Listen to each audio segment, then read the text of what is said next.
Cities are on lockdown as the number of deaths and confirmed cases rises. Here in the U.S., the CDC says at least 16 people are under observation after coming into contact with the very first patient identified with it in America.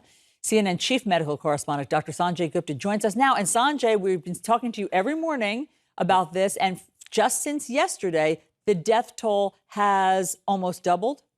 It has. I mean, these numbers continue to go up. We monitor these all through the evening, and we continuously get these updates. And Allison, when they say these cities are on lockdown, it's worth pointing out again, as you and I have talked about, that these are, these are populated cities. Wuhan is a city of over 11 million people.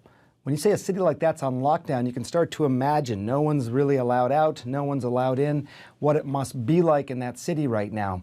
We are starting to get a better idea of who's most affected by this new coronavirus in terms of the age. We know people who are more likely to die are in their early 70s. 73 was the average age of these deceased that you just mentioned. 40 years old, average age of people who have severe cases, many of them with underlying illness, and mostly men for some reason. We don't know why that is. This is just early data. They're trying to figure that out.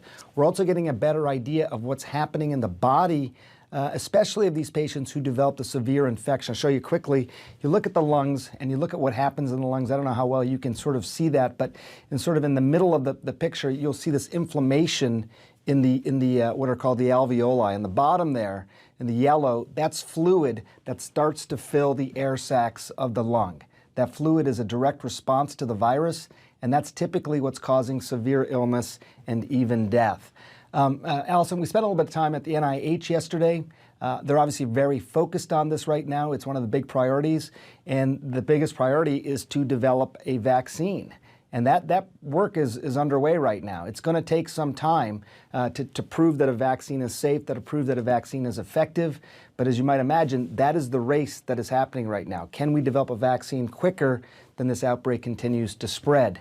Let me just show you one final thing, an important point. When you talk about what happens to these viruses, we know that these viruses will mutate over time. They mutated so they can spread from human to human.